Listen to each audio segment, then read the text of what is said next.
आदरणीय मुख्यमंत्री जी, आपका माननीय प्रधानमंत्री मोदी जी के साथ संवाद देखा, टाइम्स नाउ में आपका इंटरव्यू देखा। आज प्रदेश की 2-3 ज्वलंत जो समस्याएं हैं उनको लेकर आपसे निवेदन करने के लिए आई हूँ।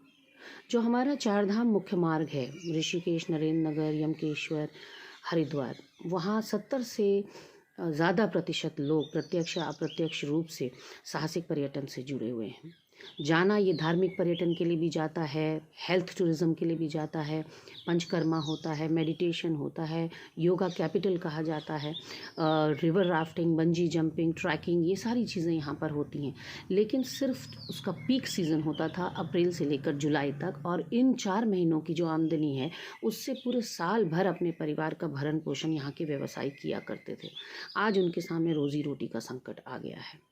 2013 की जब आपदा आई थी और हमारी सरकार में माननीय हरीश रावत जी मुख्यमंत्री थे, तो उन्होंने 1 साल के लिए इनका बैंक से जो लोन है उस पे छूट, इनको राहत दिलवाई थी। ऐसा ही कोई कदम आपकी तरफ से भी उठाया जाना चाहिए।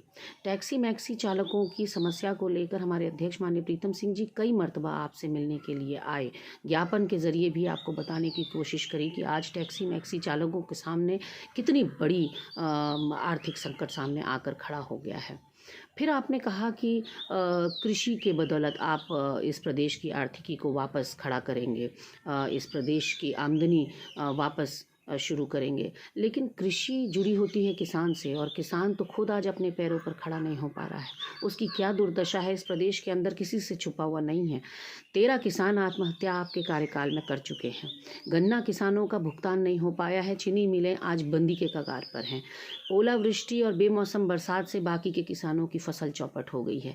तो ऐसे में आपने ये नहीं बताया कि आप कैसे कृषि के ज़रिए इस प्रदेश को वापस अपने पैरों पर खड़ा कर पाएंगे, क्योंकि इससे पहले भी आप अगर करना चाहते तो 3.5 साल का जो आपका कार्यकाल गुजर चुका है उसमें आप ये काम कर देते, लेकिन आप निर्भर रहे आबकारी के ज़रिए होने वाली आमदनी पर। घर घर मोबाइल वैन से आपने दारू बंटवाई, और धार्मिक पर्यटन से इस प्रदेश को भारी आमदनी होती थी जो कि अब चौपट है।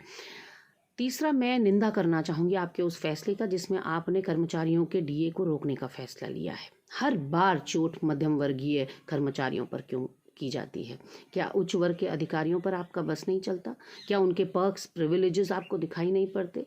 उनके ऐशो आराम, उनके भत्ते आपको दिखाई नहीं पड़ते? वहाँ कटौती करने के बजाय, अपने फिजूल खर्चों में कटौती करने के बजाय, प्रदेश के गैर ज़रूरी जो काम हैं उनमें कटौती करने के बजाय, आपने कर्मचारी वर्ग का जो महंगाई भत्ता है, एक तो महंगाई आपने आसमान पर चरम सीमा पर पहुंचा दी है, दूसरी तरफ आर्थिक मंदी ने उनकी कमर तोड़ रखी है, और तीसरा आपका प्रहार उनके ऊपर पड़ा है और आपने बख्शा किसानों को और पेंशनरों को तक नहीं। ये काफ़ी चौंकाने वाली हैरत अंगेज़ बात थी कि जिन सैनिकों के शौर्य पर आज तक आप श्रेय लेने का काम करते रहे, आज गाज आपने उन सैनिकों और पेंशनरों पर भी गिराई है। तो कहीं ना कहीं जो आपके फैसले हैं वो अदूरदर्शी दिखाई पड़ते हैं। मेरा आपसे निवेदन है कि अब सुस्ती का समय नहीं है। अब प्रदेश बहुत बुरे हालातों से गुजर रहा है। मुस्तैदी के साथ, चुस्ती के साथ प्रदेश को वापस पटरी में लाने का काम कीजिए, और तमाम ऐसे व्यवसायी जिनको कोरोना की वजह से भारी संकट आज सामने आकर खड़ा हो गया है, उन लोगों के बारे में संवेदनशीलता दिखाते हुए कुछ राहत देने की सोचिए।